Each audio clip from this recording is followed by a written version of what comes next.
CBN's Caitlin Burke has been following today's oral arguments and joins us from the Supreme Court for tonight's top story. Caitlin?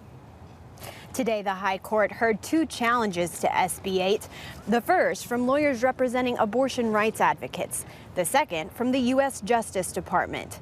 Both focus specifically on how Texas lawmakers transferred enforcement of the law from state officials to private citizens. Texas delegated enforcement to literally any person anywhere except its own state officials.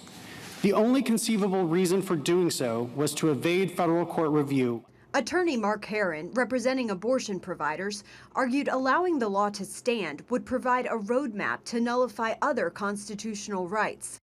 Newly appointed U.S. Solicitor General Elizabeth PRELOGAR called it an attack on the authority of the High Court. States are free to ask this court to reconsider its constitutional precedents, but they are not free to place themselves above this court, nullify the court's decisions in their borders, and block the judicial review necessary to vindicate federal rights. What exact relief are you requesting? So we would be requesting an injunction against the commencement or the docketing of lawsuits against the clerks across the state of Texas, as well as injunctive relief against the state executive officials for their residual authority to enforce SB 8. Texas Solicitor General Judd Stone said that would be pointless. Petitioners' Article 3 inequitable problems begin with what they really want, an injunction against SB 8, the law itself.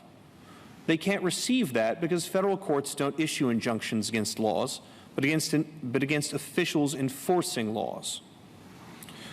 No Texas executive official enforces SB 8 either, and so no Texas executive official may be enjoined. But PRELOGAR says an injunction against Texas itself would bind state judges. It's unprecedented, and it is contrary to our system of federalism to enjoin a state judge even from hearing a case. When has that been done, and how can that be justified? The judge is a neutral arbiter. And I'm asking you, counsel, are you aware of any other example of such an injunction? In the history of the United States, no state has done what Texas has done here. Stone says the federal government cannot claim a sovereign interest in this case unless authorized by Congress. Justice KAVANAUGH questioned the Texas solicitor on the implications of the law on other constitutional rights. It could be free speech rights, it could be free exercise of religion rights, it could be Second Amendment rights.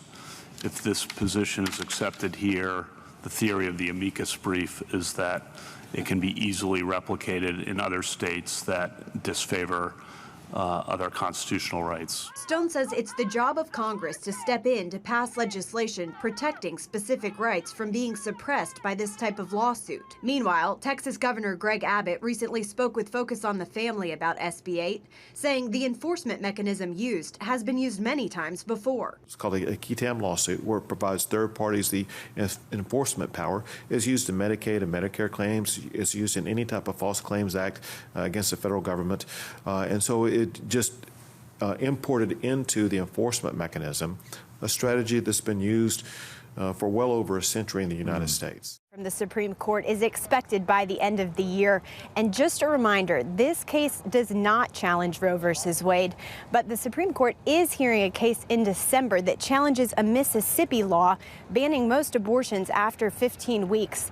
And the attorneys for the state have explicitly asked the High Court to overturn Roe. John and Jenna, back to you.